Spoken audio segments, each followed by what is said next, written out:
Hiya, so today I thought we could go through some of the books I read in January. Now, I'm only going to go through these quickly because I read 12 books in January, and if I don't, this will be the longest video in the world, and I don't think anyone wants that. So without further ado, I'm just going to jump straight into what I picked up in January and let you know what I thought about. So first up are a couple of books that actually didn't come out until February, but I was really lucky to get to read in January, and the first of those is Bitter. Now, for those of you that don't know, Bitter is the prequel slash companion novel to Pet, which I've spoken about before and is incredible. Bitter is it's heart-wrenching and absolutely incredible. The first paragraph in particular, which they've actually printed on the back of this, so I'll read you, it will knock your socks off. Bitter had no interest in revolution. She was 17 and thought it was ridiculous that adults wanted young people to be the ones saving the world, as if her generation was the one that had broken anything in the first place. So Bitter follows Jam's mother during her youth. So Bitter is accepted and enrolled into a school for talented and creative teens. This is somewhere where she can not only explore her talents but be safe from the world outside. The school represents a sense of safety and is probably the only place that Bitter has ever been able to call home. Outside the school, the streets are violent. They're full of protests and other things that make Bitter feel really uncomfortable. Throughout the novel, we kind of explore how protest, you don't need to be on the front lines. There's ways to protest and express your feelings. Not everyone needs to be on the front lines. Speakers are needed, people who can communicate through art and language. So this really explores how there's space for everyone in protest and how you don't need to feel like you're not doing enough if you're not on the front lines. It's a really beautiful novel. It will punch you in the gut, but in the way that all good books do. So if you haven't read this, definitely check it out. I think it came out on the 15th of February, but I know it's definitely out now. And I mean, it's beautiful. Here's the second book that I read in January that didn't come out until February, but I was lucky enough to get a proof. This book absolutely blew my socks off. I am obsessed with it. You've probably heard me talk about it, those of you who know me a million times, and you're probably fed up of hearing me talk about it, but I am not going to stop, and that is This Woven Kingdom. I absolutely adored this. It was everything I wanted in a fantasy. In fact, I loved it so much that when the finished copy came out in February, I also got myself one of those, and I will be keeping them both on my shelf because they're both beautiful. Yeah, as I was saying, this is everything I wanted in a fantasy. I haven't read any of her previous works, but I am going to go back and read some of those. This Woven Kingdom follows the story of a long-lost queen on her journey and destiny to save her people. The world's based on Persian mythology. There's magic, clashing empires, a dutiful prince. Like, what more could you want? Like, the characters in this are incredible. You can't help but fall for them. They make you want to scream at them and cry with them and wish nothing but happiness for them. They're incredible, and the world is just chef's kiss good. Like, it's so good. Our main character is not only a long forgotten and long lost queen, she is a djinn and is magical and powerful. However, she hides herself as a common, disposable servant, and is kind of got to the point in her life where she thinks that's just what she's going to be. She's just going to have to follow this role that hides her true identity. And then obviously things come along and are kicked into motion. But I love her. She's a badass. She can stop anybody from attacking her. But she's got this like heart of gold at her centre that means she doesn't want to harm anyone, and she'll only ever do it in order to protect herself. I love this book so much, and I mean, the cover's beautiful, and the naked cover underneath, again, like, look at it, it's so pretty. My only thing is, I don't know whether to keep it on the shelf like this or like have the paper cover on it. You'll have to let me know, because I cannot make decisions. Or do I buy another copy and have like the paper copy, the proof copy, and then the naked hardcover copy? Because that is the thing I might do, because I have no self-control, especially when it comes to books that I'm obsessed with. So we'll see what happens there. Next up, we have Win, Lose, Kill, Die, and Cynthia, I Am Still Not Okay. This is an incredible book, filled with twists and turns, and the ending will punch you in the gut, like, in the best way, but it will punch you in the gut. Win, Lose, Kill, Die has the best tagline, and that's everyone wants to be head girl until the murders begin. Set in a elite school filled with the best and brightest, this isolated boarding school ends up home to a string of murders, and what I particularly love about this book is you get the point of view of the murderer throughout the book. Like, it is honestly so good.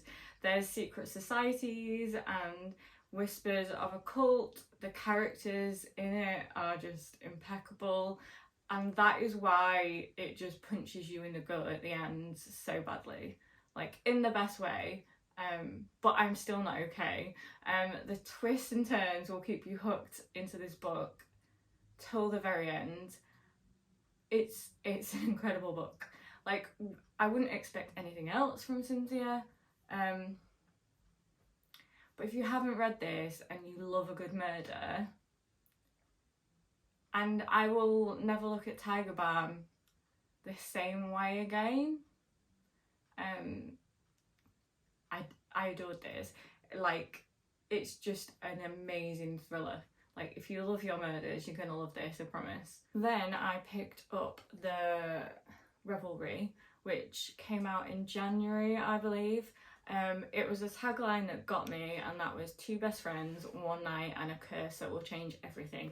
This book is eerie and creepy and will get you thinking from page 1. The book itself has this forest setting in it, which is incredible and almost becomes a character into itself. It will grip you, this book. Everything starts and is centred around this magical party. It's elusive and it's secret, and no one in the village ever talks about it, even though it's been happening every year for years and years. Obviously, this is the kind of party you should not attend unless you're invited to, but our 2 best friends kind of break that rule and sneak into the party and have to deal with the consequences afterwards. This was just really refreshingly good. Like, the friendship it explored was incredible. It definitely questions and explores friendships, and especially friendships whilst you're younger, and how far friends can go for each other, and the strains that pop up in friendships due to anything really, or a creepy forest that may have power or may not. Overall, this will keep you hooked. I think I read this in one sitting. It was absolutely incredible. And again, the twists. I can't deal with all these twists. Like, I'm on a roller coaster ride when it comes to kind of like thriller mysteries, and I don't know if I can cope. I think I need at least a fantasy in between each one, because they're roller coaster rides, but I love this one. So next up we have one that has been all over Twitter and all over Instagram and everywhere, and that's because it's a prequel to a much beloved series. So it's this beauty. Garth Ennis is back, and he is back with a bang. This book is absolutely incredible. We follow two separate people on separate journeys to find out not only who they are and where they belong, but to discover their magic. We go from discovering magic to blowing the lid on long lost family secrets, and you find yourself rooting for them both to get the answers that they seek. This is the kind of fantasy that honestly kind of warms the soul. I loved the characters in this book. They are incredible separately as they are together. I love them, particularly Eleanor. She is just such a unique character, who refuses to act in the way that society kind of dictates. She loves musical theatre and playing knife tricks and exploring the circus, and then she's thrown into this world of magic, and she still has the strength to kind of act through her fears. She doesn't take this all kind of like laying down like, oh, I'm now in a magical kingdom and that's fine. Yeah, she's superb. If you haven't ever read anything from the Old Kingdom series, because this is a prequel, you'll be introduced into the world in the best way possible. The world building that's there is incredible, but it's not overpowering. The magical system's explained really well, and the characters that are in this book are kind of featured in the following books a little bit, but in the kind of sense that they're a lot older and they have solved the issues in this book, or have they? Yeah, I adored this. I immediately went out and bought all the other ones because I started this series like when I was younger, and kind of like I remember adoring it, but kind of like just as you do when you're younger, you kind of lose track of things. So I can't wait to dive back into the world again. But this is an incredible book, and if you haven't tried this series, it is a really good place to start. And again, it's beautiful. I mean, covers nowadays are just getting so good that I kind of want to face all my books out, but I'm already running out of bookshelf space, so that's an issue for another day. Next up, we have something that was so refreshing and unique. I've never read anything that focuses on tarot before and its influences, and that definitely needs to change after reading this, which is a good thing because there is book 2 that came out in February, I believe, so I definitely need to get a hold of book 2 and read that. But without further ado, this is the book. So it is All Our Hidden Gifts. Now this follows our main character, Maeve, who feels like the only idiot in a family full of geniuses, and I think we've all felt that at times. That is a common feeling, to feel like you're the only person in the family that feels a certain way about something, who isn't a genius or isn't the most outgoing. So that was a really interesting concept that was unpicked in this. However, she is also really lonely. She's pushed away her only best friend, Lily, but this is all before she finds a pack of tarot cards.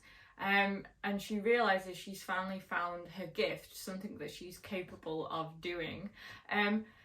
Sadly, Lily kind of makes her give her a reading, and things kind of all go downhill from there. Lily disappears, and Maeve is convinced it's because of the tarot cards, and she goes on a crusade to see if she can bring her best friend back. Maeve is definitely not the most likeable of characters, but she definitely feels human, and she definitely feels like a realistic teen. She makes mistakes, and she feels things so intensely, and she goes on such a journey throughout this book, and it beautifully explores friendship and all the things that can go wrong when you're at school, and how feeling things so intensely can have consequences and lead to pressures on relationships. Overall, this book has a true sense of kind of myth and lore, even though it still feels incredibly current and touches upon themes that are kind of relevant to anybody who has ever been a teenager or is currently one. I adore this. It's clever and unique, and I will definitely be picking up book 2 soon. Again, beautiful book. I mean, come on. I don't know what's happening to covers, but they're only getting better. So if you haven't checked this out, please do. The tarot kind of like aspect was so interesting to kind of learn about as well through reading this book. So I'm definitely looking into more of that as well. The next 2 books are part of a duology, so I'm going to talk about them together because I don't want to ruin either book 1 or book 2 for anyone if you've not picked them up. There is so much hype going around about these books.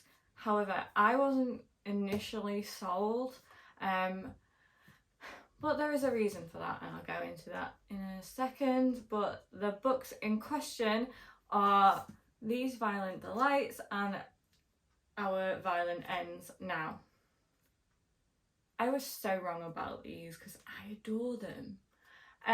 But for those of you who might not know me, I'm not a huge romance reader.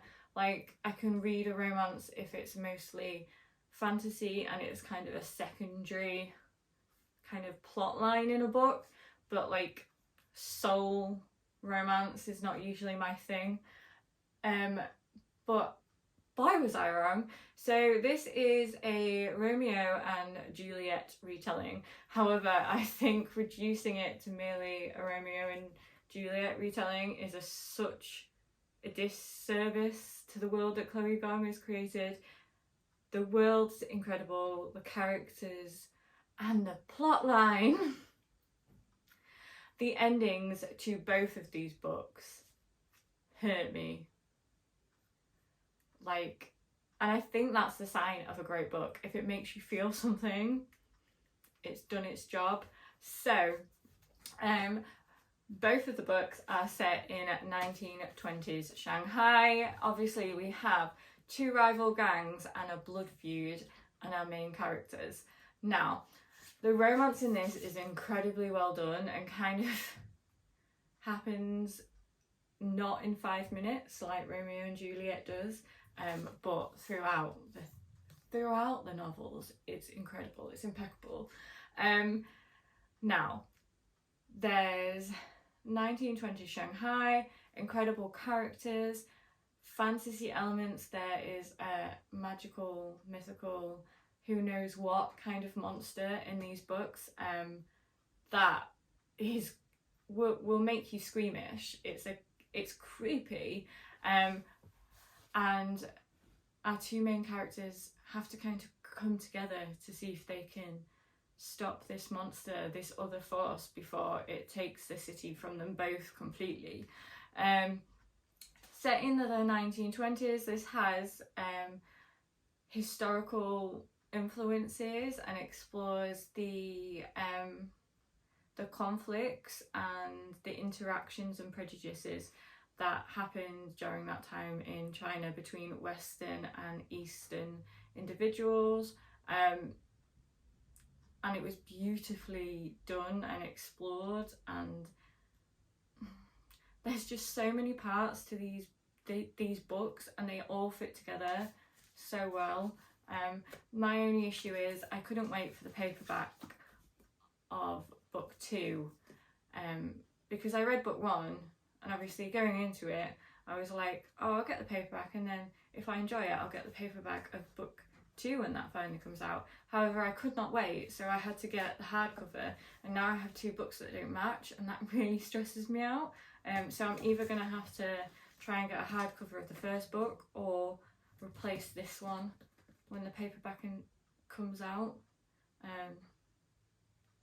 Because these are the kind of things that keep me up at night when books don't match on my bookshelf, because I'm that kind of person. But if you even remotely kind of thinking about trying these books out, I'd honestly give it a go. I adored it, and for someone who's not like a romance reader, to enjoy a Romeo and Juliet retelling, I think's pretty good.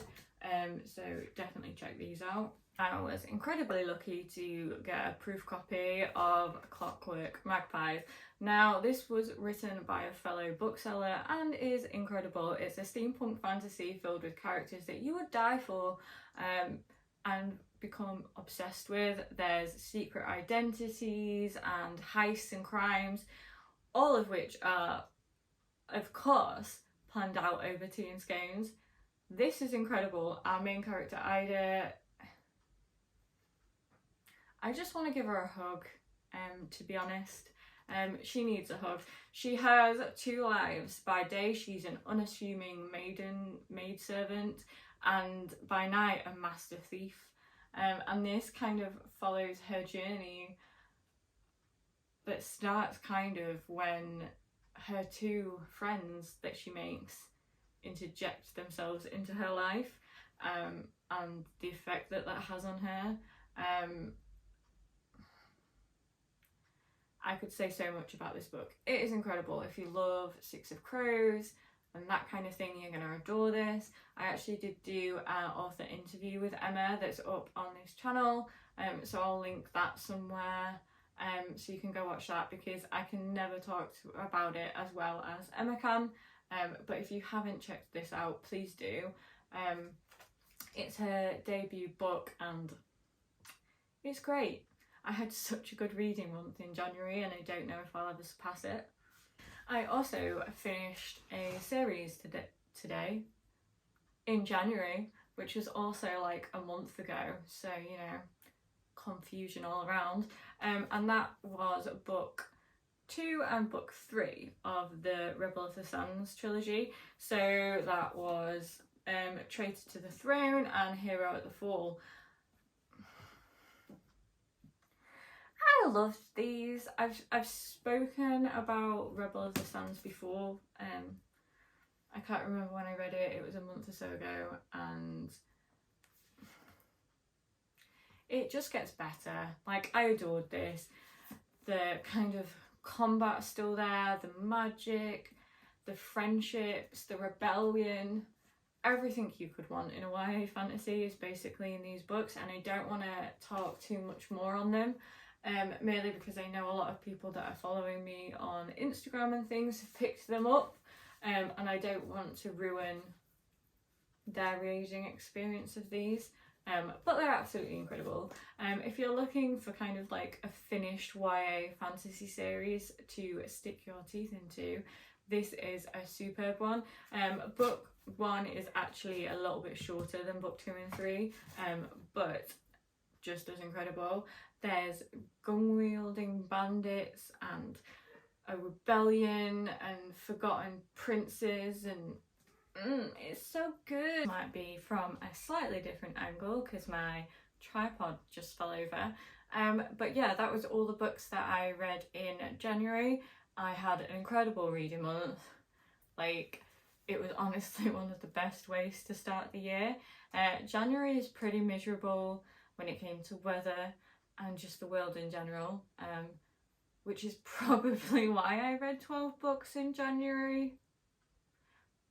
But they were all incredible, and I'd highly recommend any of them. So if you haven't, I will link down below to all the books that I've mentioned in this video, and I'll link it through to bookshop.org, which means if you do buy them through those links, you'll support the Rabbit Hole, which is an independent bookshop that I work at locally. So I mean, you get books and you get to support an indie bookshop at the same time. What's not to love? But yeah, I will be filming another one of these very shortly, because it is now, I think, the day before the end of February. So I've got quite a few books to talk about then, and I'm also going to be interviewing quite a few authors over the next week or so. So if you do want to see those, please do subscribe, because then you'll get like a little notification. That always feels really awkward saying, because it's like, please subscribe to me, but like, if you know, it helps me out and it means that you get notifications when new videos go up. So any of the kind of author interviews or videos like this. I'm also going to try and fit in a March recommends. There's some incredible books coming out in YA in March, so I'm hoping to kind of highlight a few of them. I can't go through all of them obviously, because there is a lot and that would take me forever, and I don't think anyone wants that. But I will see you next time, and I hope you have a lovely day. Bye!